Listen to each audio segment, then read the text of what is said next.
You're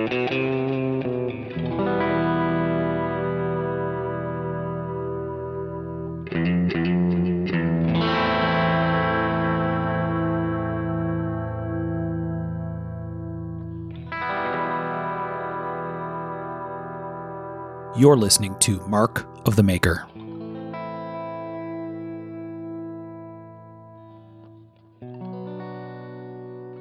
Hey, everybody. You're listening to Mark of the Maker, and I'm Mark Steiner. And this is a mini-sode, although I think it may stretch out a little bit. We'll see how it goes. We haven't had an episode out to you guys in quite some time, so we're sorry for that. Life got a little busy. Everybody was kind of pulled in a bunch of directions, and we just haven't had a chance to record. So trying to get back in the saddle and get you some more content. We have a number of very, very cool things cooking as far as episodes go and guests and other things. So stick with us, and we're still here. We appreciate everybody who's reached out and asked us about when the hell we're going to publish another episode. So we're coming. We're back.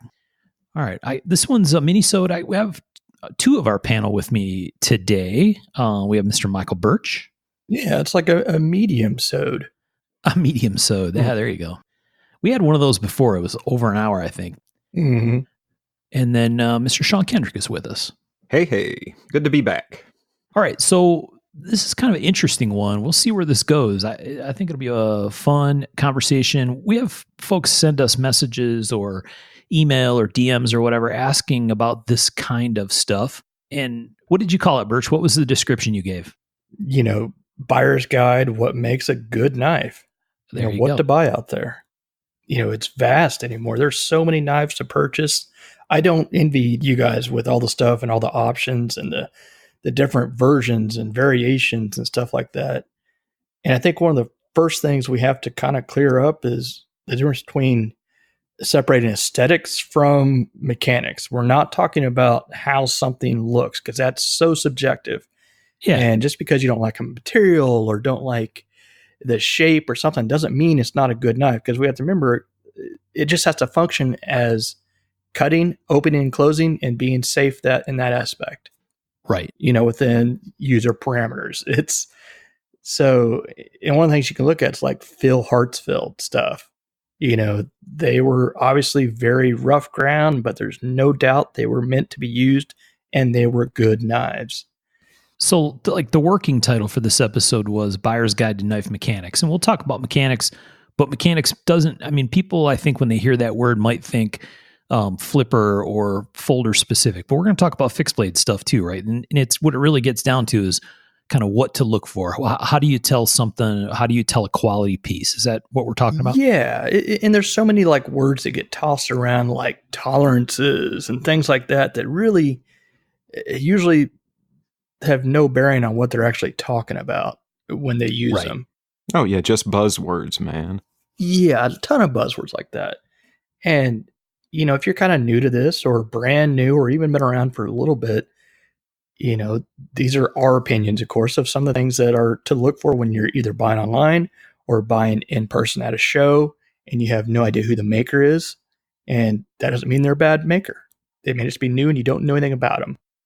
Yeah, and the great example, we've talked about show stuff a lot because it's a big piece of this whole community and culture, right? Is I have the experience many times, even going to a whole bunch of shows a year, of walking past a bunch of tables or approaching a maker that I've never seen or heard of before, right? Especially at the bigger shows, but even the regional shows where it's local guys, right, who don't get out and do as much travel.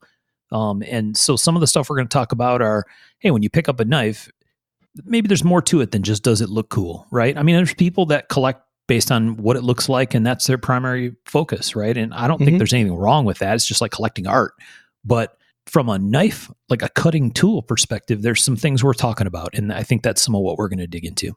Yeah, that's always the issue we have with with making and for buyers is it's not just an artistic piece, it's an functional piece of art that we want to both work well and we want it to look pretty. So it gets very murky when it comes to buying because some things look great, don't work well, and some things don't look well and work great.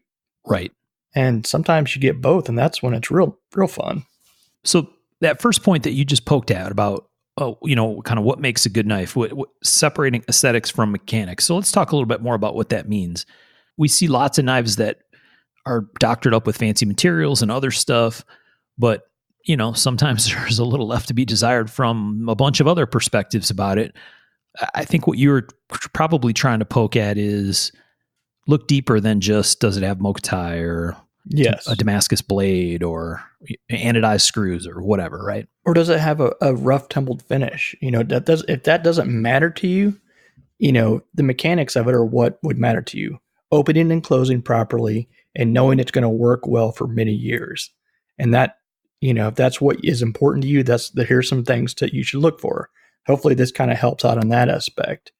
And inversely, in like at the art knife world, like back in the day, there's quite a few of those guys that the mechanics didn't matter that much. It was more like, here's a pretty piece. They don't really use them. If the lock is a bit wonky, sometimes it didn't matter. And that's partially why I think some of the art guys kind of disappeared, when they tried to get into some of the tactical stuff, because they were realized, oh, it's very much a mechanical driven buyer over here. They want that flipper to work just so and stuff like that. So there's differences out there, and separating the two or bringing them together can be very interesting. So when we talk about mechanics, it's really not only the function of the opening and closing of the knife in the case of a folder, but I think we're also talking about other stuff. Like, do we want to talk about edge geometry and grind symmetry? So is that you want to start digging into that? Yeah, it'd be like if someone took one of your brand new Corvettes and spray painted it. Hey, yeah. Punch a bunch of holes in it, and just to the body.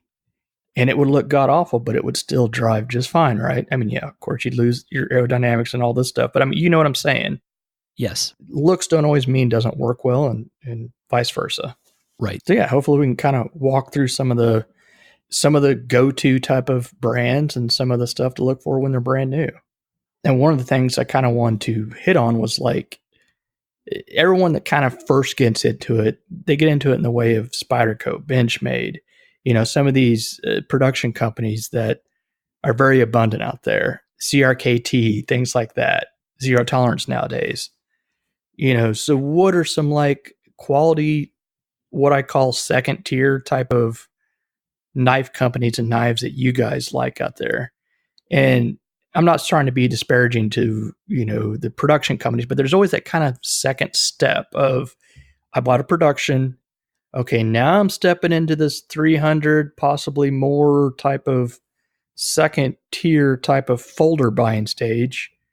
And it seems like everyone kind of goes through it. And to me, that's sort of your Sabenza, Hinder, stuff like that. What do you guys think? Yeah, Strider. Strider, yeah. Oh, yeah, absolutely. I mean, dude, I remember the knife that was that transition knife for me. Yeah, maybe transitional knife is more of a proper way of saying it, not second tier. Yeah, transition knife. What would you recommend, Sean? Let's see, man. I like Microtex. That was my transitional knife, and I'm going to recommend them. Okay. There you go. The automatic thing is just fun, right? I mean, that's one of the really cool parts about their stuff. OTFs are super fun, right? Just from a fiddle factor perspective. Click, click, click. Yeah. Yeah.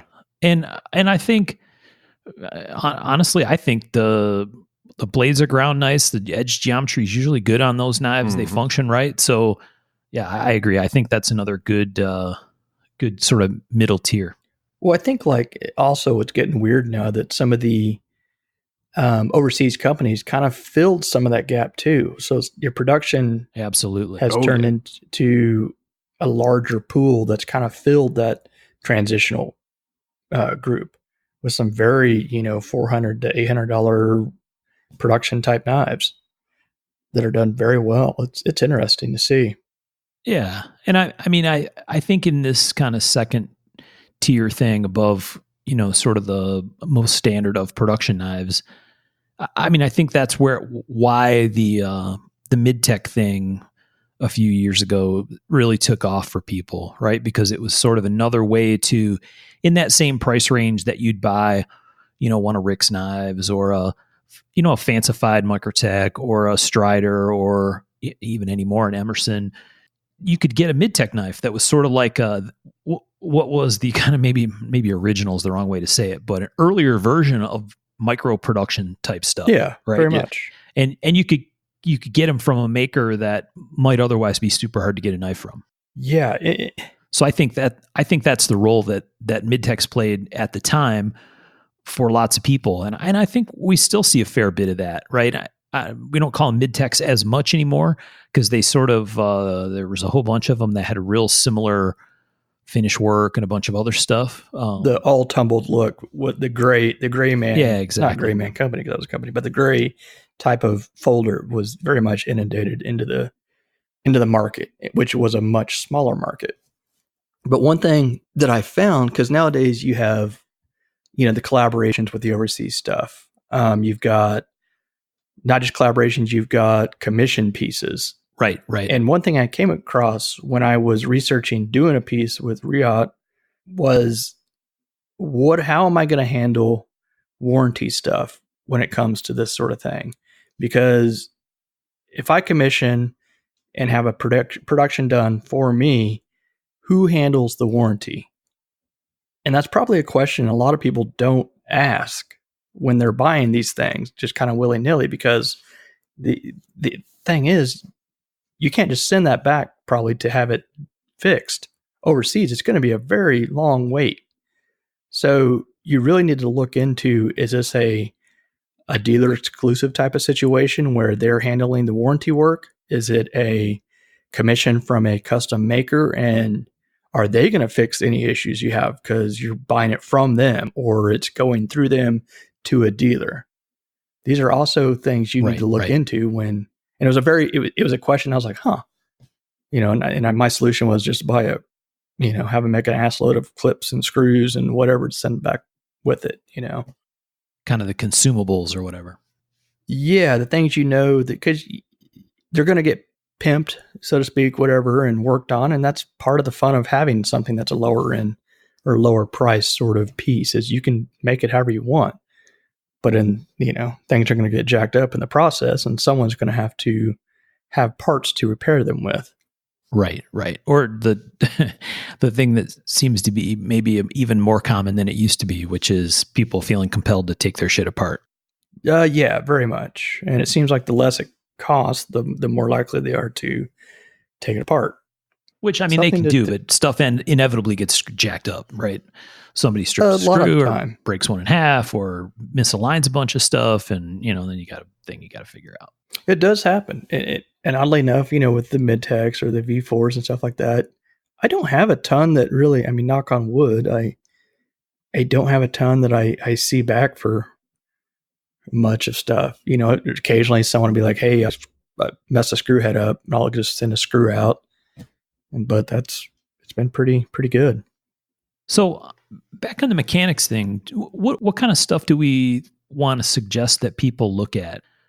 There's stuff that I think we sort of take for granted that I'm not sure everybody does when they're looking at knives, right? I mean, there's the obvious of, hey, does it function properly, and does it flip properly, and does the lock hold, and all that kind of stuff. And maybe those seem like overly base assumptions, but do you want to talk about the design piece of it at all? Of course. So like what I think one that sometimes people don't seem to care about, but certainly I do, and I know lots of other people do, is things like an exposed detent track, right? Or exposed detent hole in the blade.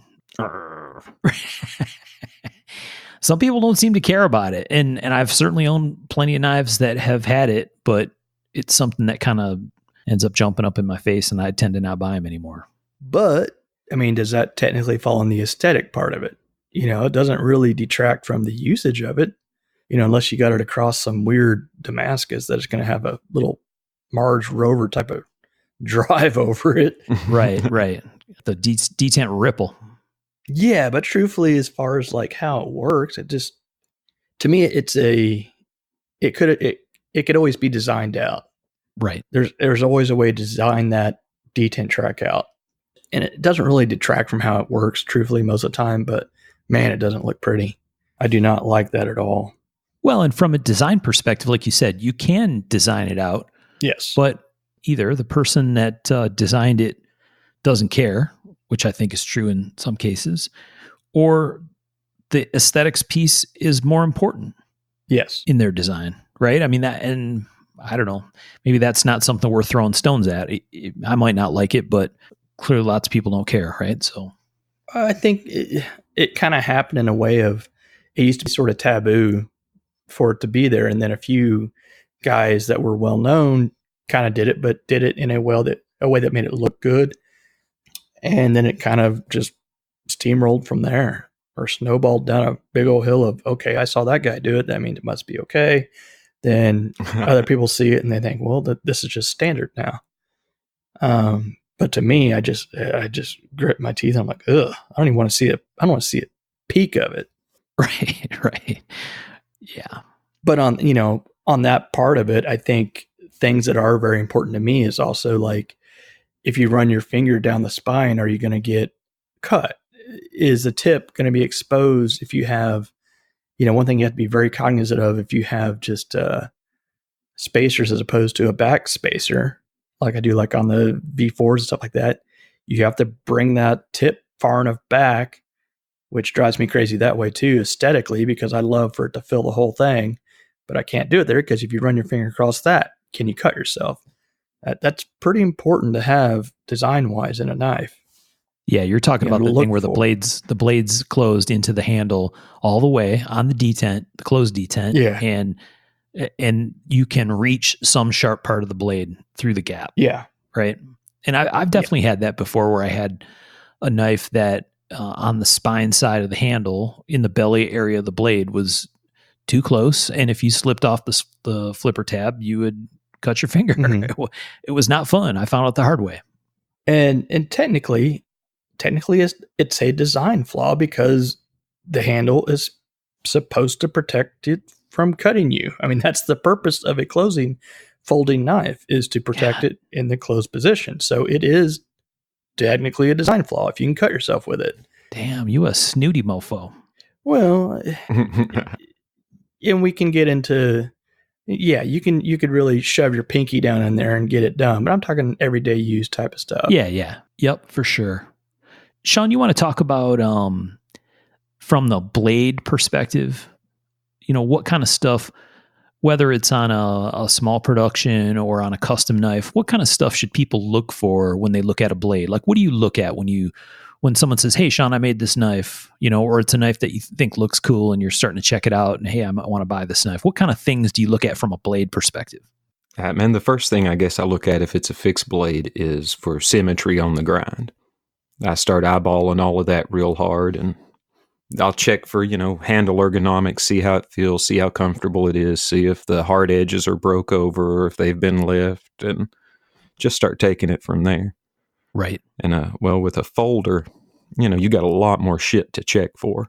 And I think one of the biggest things people can do when they're examining a folder is, instead of standing there and seeing how fast you can pop it open and how cool you can look, actually pinch it open and open it really slow and pay attention to how it feels when you open it. Yes. If you actually go slow and pay attention to that, man, that's going to tell you a whole lot about that knife. Right. And watch the plunges. Watch where the transition lines are as you close it. Because you close it by the plunge, you can look at both sides and see if they match up on both sides of the folder. When you close it, you can tell where the grind at the top doesn't match on both sides. You'll find out real quick. And, and the customer has to know what they want out of a knife too. Personally, I like thin edges, but some people want that more pry bar type of usage. But if that's what you're looking for, then don't expect it to cut like a thin knife, because it's not going to. No. Right. You can't have both ways. If that's what you're looking for, the folding pry bar, then buy it and be happy and do this thing that it can do well. But don't expect it to cut like a thin knife or a thin edge. Yeah, that ain't how edge geometry works. Yeah. Right. Well, and Tom's not with us for this one, but I mean, how many knives has Tom reground? Yeah, he's a billion, right? And I mean, that's what that's all about. So people probably early on in this thing, I saw that and I'm like, what? Why would someone regrind the knife? I get if they're changing the shape or they want to change, they wanted to have a belt finish blade or something, right? I mean, there's an aesthetic piece of it, But what it's really all about in Tom's case is he grinds them thin, sometimes Yeah. so thin that they are crazy, crazy, crazy sharp. And so, to your point, right? It's if you're buying the knife for cutting performance, then you don't want a bunch of meat behind the edge, right? You need it to be thin. Yeah. Yep. And sometimes you see Thin and high. exactly, and sometimes you see people complain, right? Oh, this knife, I can't get it sharp. It's like, well, not unless you have an edge bevel that's 1/8 of an inch wide, right? There's no way because the stock is too thick. It's not ground thin. Yeah. Yep. And on that note, if you're looking at pictures of knives online and you see like a really wide edge bevel, it's probably got a very thick edge. And Right. Yep. most people aren't, if you're buying secondary or something like that, most buyers or what aren't going to be able to be like, oh, this is, this thick or whatever. But man, if it's got a big old thick chunky edge bevel, it's going to have a thick edge, and it may not be what you're looking for. And it's okay to ask about that. Unless that is what you're looking Yes, for. exactly. If it's what you're looking Right. for. But and truthfully, for those, if you're buying online, also, direct from the maker. Hey, here's a question for you, Sean. How many times has someone asked you the Rockwell lately of a knife that you sell? Man, it's been a while. It's been a shitload. It's actually been a while. No, I mean, it used to be such a popular thing in the early 2000s with the bringing out the powdered metal and, the Boss heat treating and all that stuff. It used to be, it's all anyone cared about. But I can't remember the last time someone asked me about it, which makes me kind of sad because, you put the time and effort and the proper heat treating. No one seems to care anymore. But if you're buying from a maker and you ask them and they don't know, or they don't know the process behind the heat treatment, it might make you say, well, what else are they not giving a shit about? Because that's the heart of the knife. Yeah, if you're willing to phone that in, what the fuck else are you willing to phone in? Exactly. Because that's kind of a major deal. It's a very important thing that no one seems to care that much about anymore. They like to talk about the super steel that's used, but not any of the actual technical parts of it. Yeah, I wonder, there's in recent months, there's been lots of conversation on the production side about production knives not being heat treated properly and other stuff. And that's more of like, to me, feels like some kind of major, massive quality spill or failure to control their manufacturing process or something. I wonder if, well, like you said, I guess if it used to be a more common question, it isn't anymore. That's kind of an interesting thing. But I mean, at some level, if you're going to buy a custom knife, like a real full custom knife from a maker, maybe people are assuming, hey, this guy obviously knows what he's doing, right? This is a question I don't need to bother asking, but it could be. Yeah. It's worth asking about, if depending on your knowledge of the maker or whatever.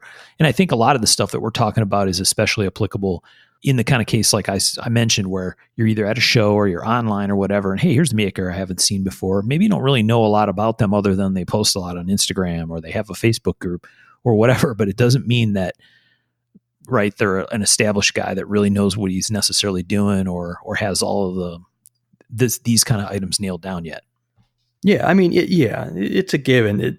You don't have to hound Bob T or someone such like that to realize he knows what the hell he's doing. But yeah, some of these newer guys or whatever, or even some of the guys been around that you haven't bought from before, it's an indicator of their knowledge and care about what they're doing. It's like, it's kind of like popping the hood of something. If it's clean on the inside, then you know that a lot of attention was given to the rest of the piece. This is me writing down to fuck with Michael Birch about Rockwell on my next knife. Done. But also on another note, it's like, as far as like the edge, another thing to me to look for is edge variance, unless it's a purposeful type of different thickness for, like a Americanized Tanto type of thing where you have a convex on the tip or whatever. But if that edge varies, the thickness. You're talking about where the secondary bevel, the actual cutting bevel, varies in width as you go down the blade, right? Yes. And sometimes it's a product of, and I'm not saying there's anything bad about it, but sometimes when you're doing a very complex, curvy blade on a jig, there is no motion to that ocean type of thing. It's jigs can do a lot of stuff, but sometimes when you're using a big Persian folder or something like that, you can't. you're just going across and you're going to have a solid type of one plane to go against. So any variations in the profile are going to get the same cut across that plane.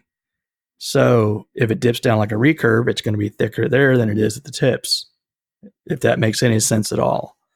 So right. It may look fine. It may be perfectly fine for it's in your, but it's just something else to look for if you care about the performance and the mechanics. Like we're talking about the pure mechanics of a folding or fixed blade and how it should work. But if it doesn't matter, don't let it bother you. Just let that slide right off your back. That's right. Well, it's hard to tell. I mean, all this, the aesthetics and what people use it for even is subjective. Some people are perfectly content with having something to cut, letters open and stuff like that. And none of that matters, really. But for someone who deeply cares about it, those are the things to look for that indicates how it was made and what was used to make it and things like that. How much care was given into it. Right. Well, and at the risk of making it sound like it's some kind of crystal ball thing, looking at that edge geometry, the actual secondary bevel itself, you can get a pretty good feel for what's happening to the meat behind the edge, right? Because like you said, if it's real thin, or maybe it doesn't even look like it's there, yet it's sharp, then it's real thin, obviously, right? Yeah. But if it walks from being thin back by the plunge to getting really thick out toward the tip, it means that the tip is really thick, right? You're not going to really be able to slice that much with the tip, and that might be done on purpose because someone's trying to make the tip strong, right? Like you said, especially on a super pointy knife, right? Sometimes you have to do that, otherwise the thing's going to be like a brittle toothpick out on the end. But it is an interesting thing because we've absolutely sent pictures around to one another of a knife you saw somewhere online that had a wavy ass secondary bevel, right? Yeah. Looking down the blade, and it's like, okay, so the grind line up along the on the upper, the high part of the grind line, it looks pretty straight, but it doesn't lie when it gets down there to the secondary bevel, right? No, it's real hard to hide that. And like I said, it could be, sometimes it's on purpose, but the point is, these are things to look at, and then you can ask the maker, why did you do it like that? And they may have a perfectly good reason. Sometimes on a clip point, you can rotate your wrist or whatever when you're grinding to basically have your grind feather all the way out with the curve of the edge, which I like going out, but to the very tip, I like to straighten that out just a hair, just for the reason of a little more of a reinforced tip. If I know it's going to get out there real thin and real kind of delicate out on the edge, you want to reinforce it just a hair more. So I'll curve it out and then straighten it just a hair right there. And that may make sense to no one except Sean right now. It makes sense to me. I know what you're saying. I do a very similar thing. Curve it, straighten it just a hair. All right. So we talked about edge geometry and what to look at with the grind, checking that the plunges look symmetrical, right? I laugh because there's some bad examples out there, but checking the plunges, make sure they're good to clearance at the blade when it's closed. Detent ball and track. Is there anything else we want to hit on? Fixed blade wise, is there much different to look at? What should we tell folks about that? Fixed blade, I would look at the handle. I would check for any gaps or anything like that. See if it comes with a sheath. I'd check out the sheath pretty hard. Yes. Check for scratches on the Kydex. Check for, there's a ton of things to look for. Like you said, the gap. Check where you're at. If you're buying natural materials on a handle or a blade, you need to know that if you're a buyer in New Mexico in the middle of a desert, getting something from Georgia or somewhere with a high humidity, it's going to change stag and things like that. And you have to be aware of that when you're buying it. And vice versa, if you're shipping something somewhere else, it's going to change. Yep. And another thing that you kind of have to worry about sometimes, and I see it more and more these days, is the etching of blades after the glue is on them. Do you see more of this, Sean? Yeah. I've been seeing more and more of that, and I'm not saying it can't be done well. There's people that do it and they look great and stuff like that, but you have to be real careful. You know, if you're visually inspecting one, if there's any sort of small gap or any sort of pinhole, even the smallest hole that can get in there and just eat out the metal from the inside, you're going to have some big issues down the road. Oh, yeah. Right. So if that's a process that's done, you need to be careful of that. Look for it. Well, and it's a fair question to ask a maker. Right? Yeah. If it's a blade that's been etched, whether it's just to make it dark or Hamon or Damascus or whatever, right? Hey, do you do this with or without the handles on? Yeah. Yeah. Exactly. All right. So we talked about mechanical things, separating the aesthetics from the mechanics, second level purchase stuff, right? We talked about some of the kind of mid-range knives, like you said.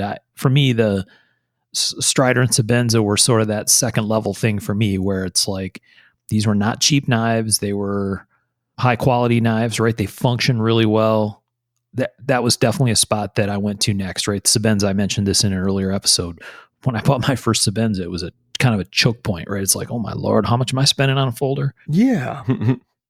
Yeah, that's when the road really starts to kind of take off for a lot of us at that point. And I was actually talking to someone about this weekend at the McGinnis's wedding. Woo! Congrats, McGinnis's. Congrats, you guys. About how it was a that point where you almost may not have had the money to do it, but you took the leap anyway, or you thought you didn't because you're like, ooh, $300, $350. That's a lot of money for a folder. And then it gets worse and worse after that. You somehow find more money. Yeah, that swerves dangerously close to the watch path, which we'll cover sometime in a future episode. Oh yeah.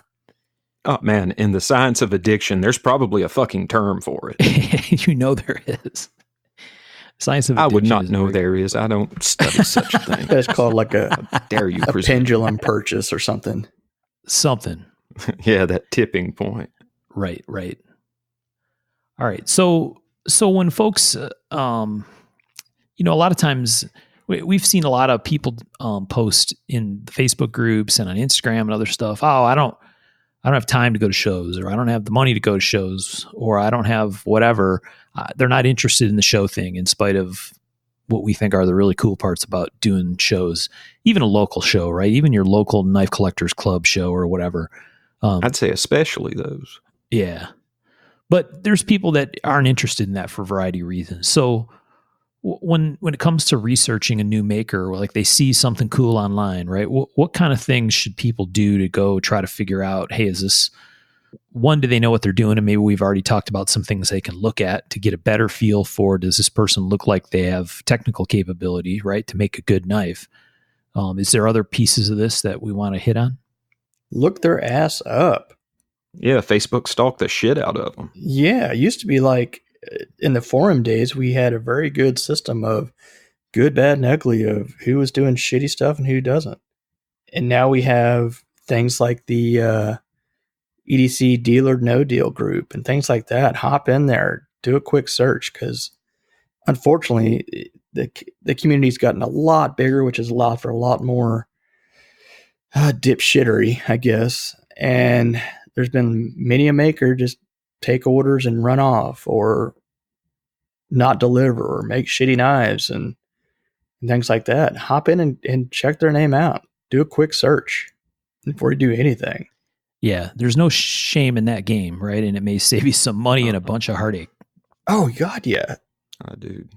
And I think we've gotten to the point where no one wants to hurt a maker's feelings, or no one wants to look like they're uninformed, but there's nothing bad about asking questions. I've never been mad at someone for asking me about how something's done or why I do something. Or even if someone asked if, hey, is Birch legit? I don't give a shit. You're doing your research, and I'm not mad at that. Well, they'd be wise to, based on that Google review of your stuff. Yeah, my 3, never been there. Yeah, Michael was trying to find an old picture of a hatchet that he made. So he was doing some search online, and apparently someone left a Google review. Is it of Birch Tree Blade Works, or was it Michael Birch personally? No, it was Birch Tree Blade, and it had a picture of my old house. And I was like, I didn't know this was even up or there in one single review. 3 stars. Never been there. And what did it say? I've never been there. Yeah. And I saw the guy had like 300 reviews. So I wonder if he just reviewed places he's never been before. Yeah, that's the specialty I never really thought about, but it's possible. I don't know. I screenshot it, had a good laugh, and moved on. But in the end, right? I mean, you might not be able to find them through Google Maps or Google Earth or whatever, but there are tons of resources, right? One of the key things, or one of the huge parts of this whole knife making thing and the explosion that has ensued over the last few years is there's no lack of online resource to be able to go find stuff, right? It may not be as much in the forums like it once was, but there are other places to do your research. And if sometimes that comes down to asking your pals, they're fair questions to ask. You're going to spend a lot of money on a custom knife. If you ain't willing to do the legwork, maybe this ain't the hobby for you. Well, right. I think we all get in this thing of like, no one wants to look like a noob, or no one wants to look like they don't know what the hell they're talking about. But there's nothing wrong with that. There's no shame in that. Dude, everybody had to start somewhere. We've said that before. Yeah, if I get into something new, I hop in with both feet and I just start reading and asking all the dumb questions I have until I am as informed about it or fanatic about it as I get.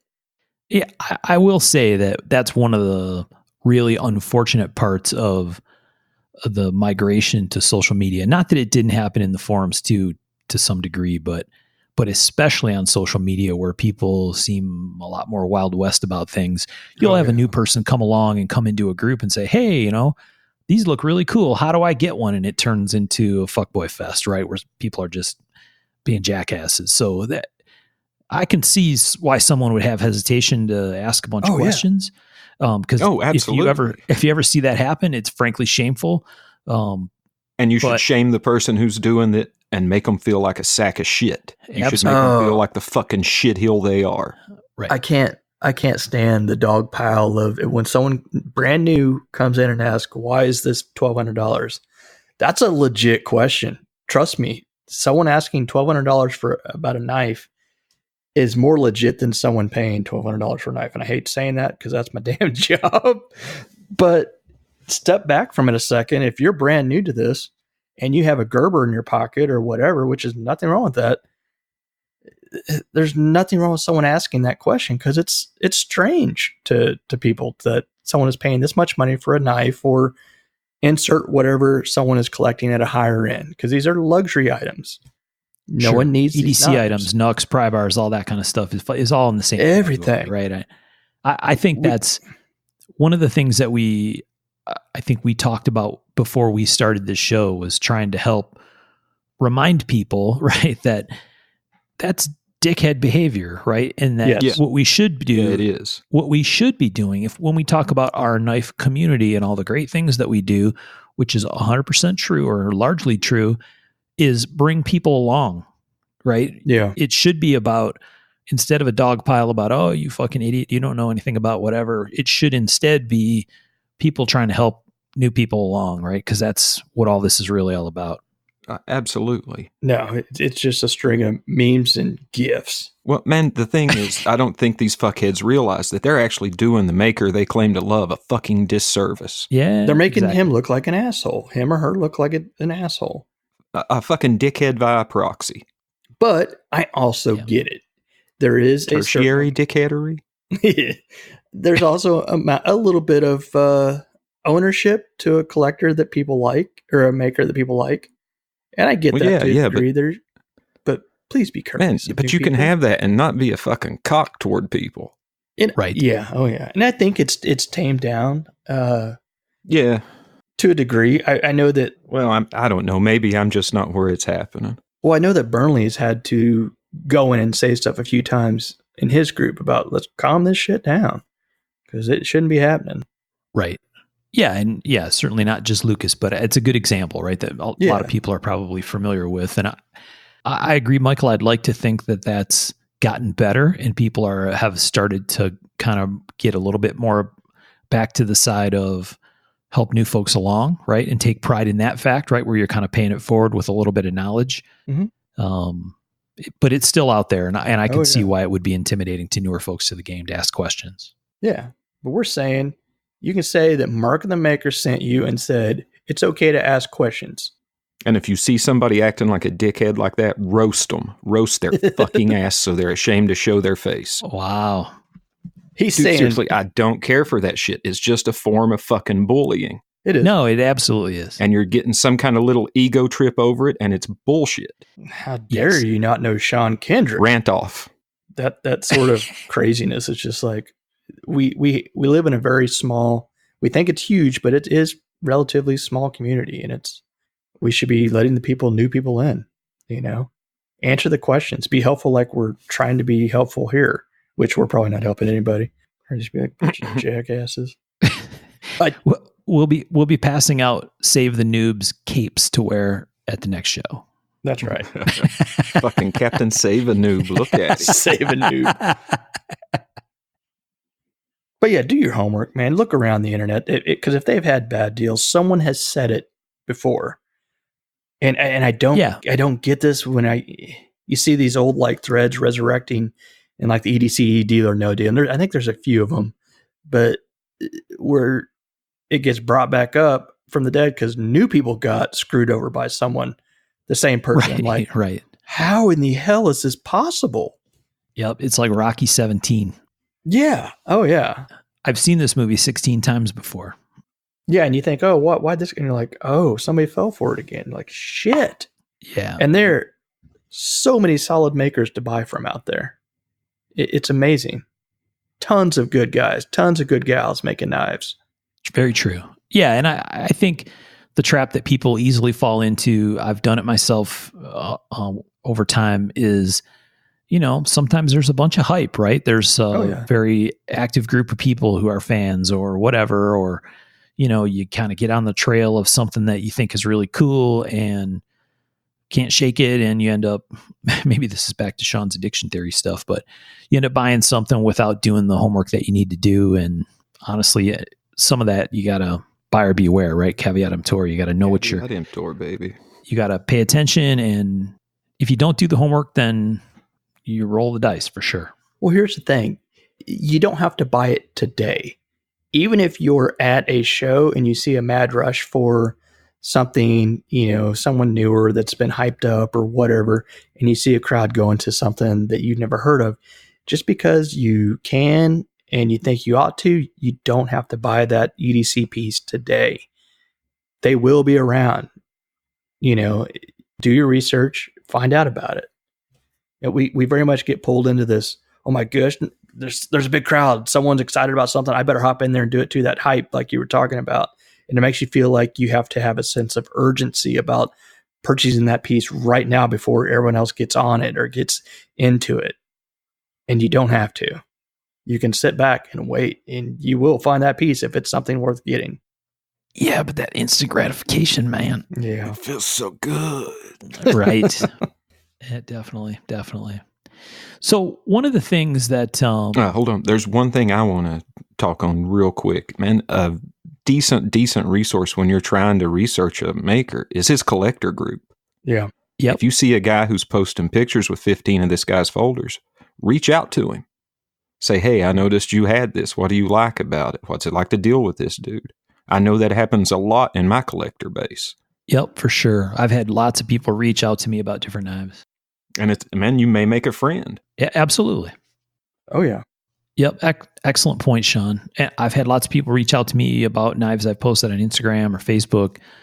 I would say a lot of times, hey, is that for sale? But lots of other times where it's, hey, I've just found this person's work and it looks like you have some of it, why do you like it? What's cool about it? Are they hard to get? How does this work? Stuff like that. Yeah. And it's fun and rewarding. Like you said, you may make a friend in the process. I've made more than one that way. So very sage advice. So one of the things you had to do a while ago, Michael, when I was helping you update your website, was get some verbiage out there in front of people about what warranty really means on a knife. Yeah, that's a tough one. You mentioned warranty earlier on micro production, but when we come to custom knives, it's a little, maybe it's not really a little bit of a different thing, but You want to talk a little bit about warranty and what that means and how it might not be the same as getting your knife refreshed to turn around and sell or whatever? Yeah, there's a big difference, and I think there's kind of a blend that people believe that a warranty or a maker standing behind their work means refurbing, or what big gross air quotes here, a spa means. And I think there's this like misconception that if you don't clean up your knives to sell, you're not standing by your work. That's not the case at all. And when you're That's going out bullshit. when you're going out and finding a new maker, I mean, it should be something that you ask and wonder about is, what is your warranty? And what's kind of strange, and you'll see it a lot with like someone brand new, they'll be like, I stand by my knives 100% for the rest of my life. Well, those are great words to say when you're first starting out and you've got maybe 10 knives out there. It sounds fantastic. It's a great warranty, but remember, just because someone says it on a website doesn't mean they really stand by the knives that they have out there. And that's obviously going to change once they get bigger and better, or if they just even disappear. So once again, you kind of have to go back and look at, okay, have you had warranty work done? And to me, warranty work to me is mechanical issues, a detent ball flying out, a lock slipping, or starting to stick, because no matter how much we like to think that it's never going to happen, anything mechanical can and will break at some point. All we can do is try to mitigate Yep. them happening so they don't happen sooner than later. But if it Minimize the possibility. yeah, if it's mechanical, it will break. So does the maker stand up with that, and does he try to fix those for you? And though that is a warranty issue. You scratching a blade because you wanted to say, not a safe queen, and you went out and scratched up your new Damascus blade and you want it fixed because you're planning on selling it and you want to get your money back. To me, that's not a warranty issue. That is a whole different thing called a refurbishment. It'd be like saying, I bought a new Chevy truck, I drove it Baja style stock, and it did some shit it shouldn't anymore. Chevy, will you please make it new again? And they will. Someone will, for a lot of money. Someone maybe third party, but there's a difference. And I think people confuse the two quite a bit. And around 2000, Willfully so. yeah, around 2015, 2016, when the real secondary boom really hit hard, I was getting probably 2 or 3 requests to refurbish a knife, to spa a knife, big air quotes. And I was just like, I got to shut this down. I was spending more time cleaning knives up and cleaning a hamon because someone doesn't know how to take care of it is a pain in the ass. You strip it all down, you resand it, you got to get your logo off the sumbitch, re-etch it, redo it, and it takes forever. And I find myself doing that over and over and not making knives, which is kind of my job. Sometimes on the same knife. Yeah, I've absolutely refurbished the same knife more than a few times.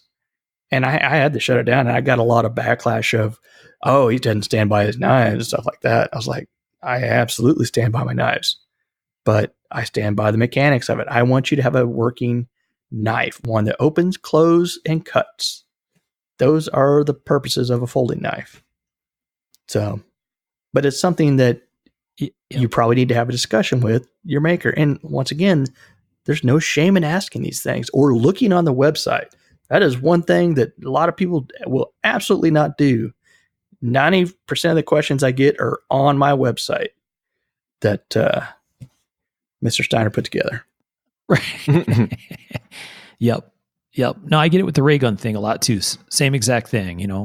Are these made in the U.S.? Yes, they are. It's in the frequently asked questions on the website, right? What size tritium vials do I need? Yep, it's in the FAQ on the website. It's all there, man. So yeah, it's all part back to that doing the homework thing, right? And that's one thing I just don't understand, because when I'm excited about something, I can do nothing but look at everything I can about that thing. And same.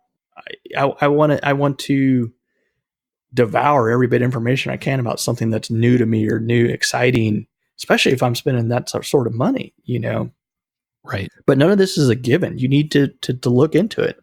There's no problem with looking into that. Yep. Agree completely. Okay, how about the pre-order thing? Pre-orders. What do you think about that, Sean? Bud, that's quick and easy. Don't do it.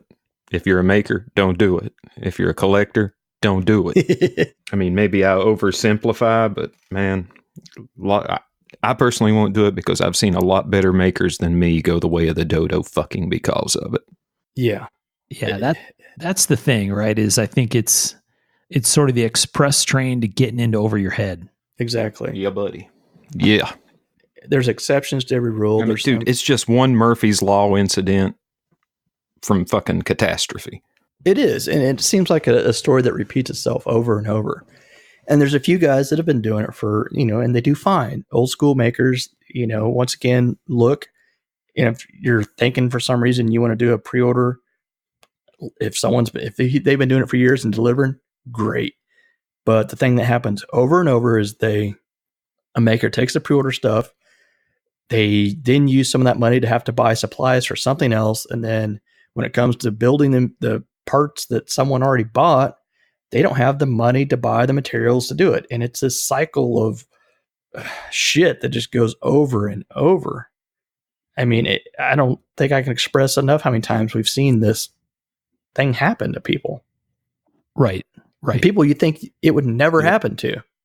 Well, and I think Sean made the Murphy's Law comment, right? I mean, and sometimes maybe many times, it's not that the person went into it as a shyster, right? In many times. Yeah. 9 times out of 10, it's not that kind of situation. House burned down, family member got sick, they got sick, right? They got hurt. Major accident. I don't know. Especially when you start talking about doing it for knives, right? Like we've done it for t-shirts before and shit like that, right? Where the all-in sum total is $1,000 or something. Okay, and your investment that you put in your pre-order is $15 or $20 or something. But when you're talking about pre-orders for knives that are hundreds or maybe even thousands or $1,000 a piece or something, that shit adds up fast. And there's a whole bunch of money hanging in the balance that is honestly a pretty high risk investment. Yeah. And the part that bothers me the most, I hate seeing people that are out of money and no knives and what it looks like, the optics of it, of the knife community in general, because it makes makers look like dirtbags. Right. And I hate that. It runs customers away that don't know that that's not the way shit is. And I don't like that. Yep. And it casts a pall across the entire community. And it just ain't no good. We strongly recommend against it. It's not our first time we've talked about that piece, right? We've talked about the pre-order thing before. Different people do stuff different ways. Just know going in that you spend your money, it takes you chances, right? I mean, it's just part of the thing. And like you said, we've seen some very solid makers disappear or lose their business or whatever, or, it goes from awesome to terrible real fast when shit hits the fan. Mm-hmm. All right. Well, we're in solid half-episode territory. What is there anything else we want to talk about? We want to talk about in general. Hey, you walk up and you got a folder or fixed blade that you're thinking about buying. What people want to look at? Okay. So let's say you're at a show, new maker, new whatever. They have a folding knife. Things that don't matter. Will it drop shut? Does not matter.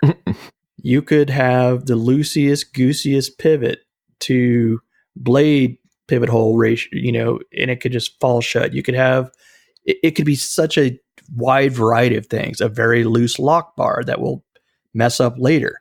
You could have a loose pivot and it just drop shut. It does not mean quality at all. It, for some reason, it's turned into this type of, it looks cool, look at it fall. And truthfully, a little friction does not hurt there, for one thing, because your fingers are usually in the way of that thing.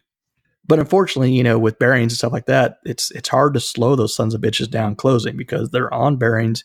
You're trying to make your detent as friction free as you can. I mean, though it's impossible because it is a friction point. So we do try to make it so it closes easily, but it's not a point of quality. Things to look for: does it have side to side play?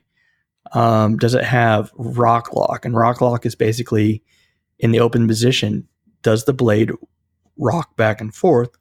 And it's usually a sign of the lock being cut towards the inside of the lock bar versus the outside. So it's actually rocking and moving the lock bar. Or you have a lock bar that's this goes back to design wise.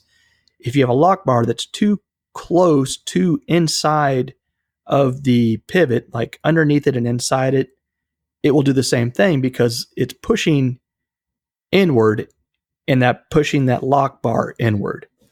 This whole idea of having a wide triangle of where the stop pin is and where the lock bar contacts the blade and the pivot, having as wide an area as possible makes for a better stance and a stronger knife. Theoretically, if everything else is done, if everything else is done properly.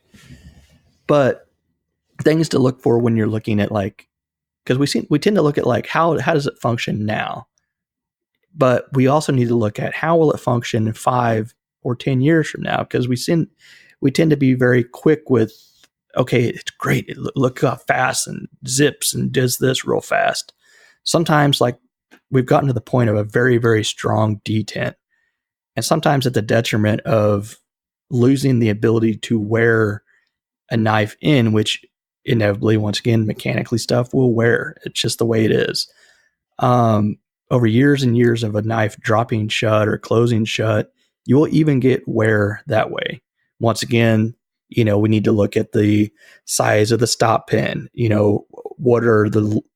How tight was a stop pin fit? Is the pivot hole nice and snug? These are all things that can contribute to more wear down the road. You don't want a very loose pivot in a hole. You don't want your stop pin to rattle around inside there, because you will deform your titanium when it slams open and shut. And then once it has just a smidgen of wear, that wear begets more wear as it's worn in and worn in. And then that's when your lock bar starts moving inward. But to circle back around to the detent ball, we've gotten where we want this super snappy detent. But you have to look at how far is that detent ball falling into the hole. If you look at the knife and you see the lock bars all the way up against the blade, that means that detent ball is falling all the way into the detent ball hole.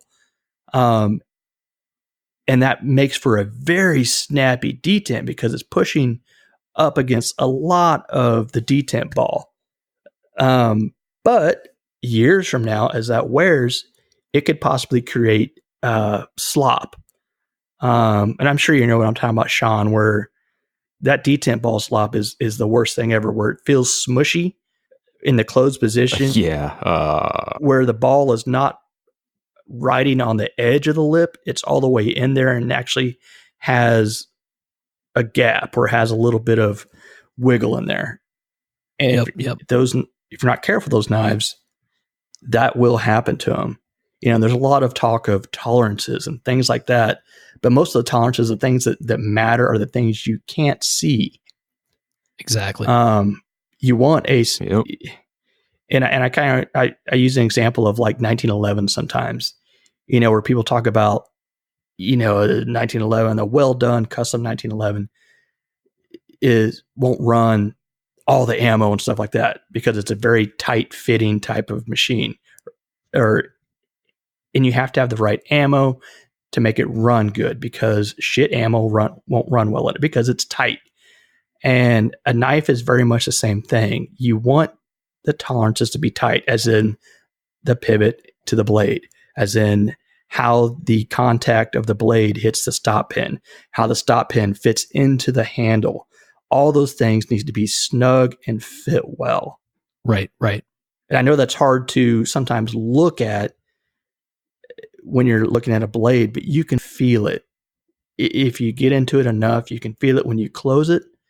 It'll close against that stop pin. And if it has any sort of give in the pivot or in the stop pin, you'll push and you'll feel a little bit kind of soft, a little bit of soft smush as it pushes up against it and rocks. It touches the hair. There's little ways you can find that you can learn where those tolerances are tight and where they aren't. And I know that's a lot to put on to a new maker, but I kind of got into a little rant there. A little rant? Yeah. There's a lot of things that matter greatly to making a knife work a long time. And it's something we sometimes as customers don't think about. We're like, oh, this is great now, but where will it be in 10 years? And that's something, I mean, these are heirloom pieces. Hopefully, we're paying paying like heirloom price. So right, they should be heirloom pieces. Yeah, for sure. And some of this, like everything else, right, comes with a little bit of experience. But I think there's a lot of people out there that own a lot of knives. And I think even if they sit down and start to look at some of these things on their own, right, they're likely to see some differences, because certainly different makers have different approaches on some of these items. Not obviously not on things like grind symmetry. Those are universal, right? Or gaps in handles, right?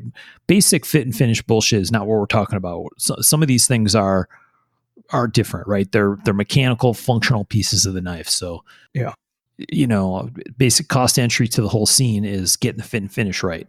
And even if you have the prettiest, cleanest, most gap-free knife ever, it's still got to work. Right. And work in a robust way, where the lock doesn't slip later on, or like you said, it doesn't start to walk around on the detent ball when it's closed, or it doesn't develop lock rock later. You got to have both to be in the game successfully, I think. It even on some of the stuff I'm blabbering about, some of that, even that is subjective, but I just kind of went in fugue state and just came back. Yeah.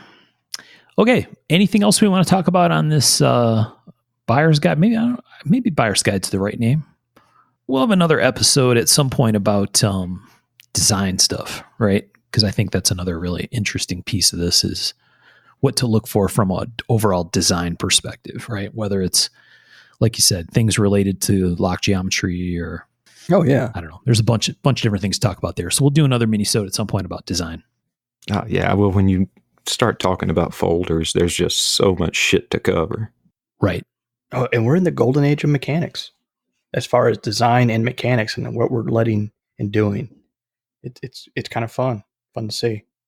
All right. Well, hopefully there's a bunch of our listeners that know all this stuff, and a lot of our listeners are in fact makers, so they're probably going to tell us we're wrong or some stuff, or it might disagree, and that's okay. Let us know. Post in our Facebook group. Send us an Instagram message. Tell us we suck. It's happened before. Send me a Google review. I'll go with it. Yes. Put a Google review on Birch's old house. Don't do it on his current house. Do it on his old house. Oh, man. Whoever owns that place now is like, what the fuck? Yeah. So, again, Michael mentioned this earlier, but our friends Jerry and Brianna got married last weekend. So congratulations to them. High five. Beautiful wedding. Beautiful folks. Lovely family. We had a great time going down to visit them. And as always, we have some fantastic supporters on Patreon.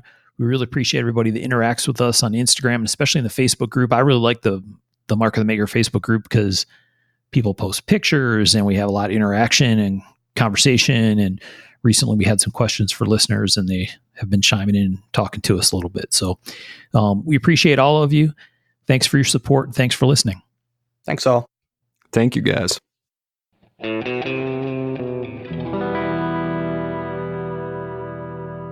To learn more about our makers, you can find Tom Crine on the web at crineknives.net, in his Facebook group, Crine Knives, or in his Instagram account at Crine Knives. For Michael Birch, check birchtreeblades.com, Facebook group Birch Tree Blade Works, or Michael's Instagram at birchtreeblades. For myself and the Raygun Bead Project, we're on the web at raygundivision.com.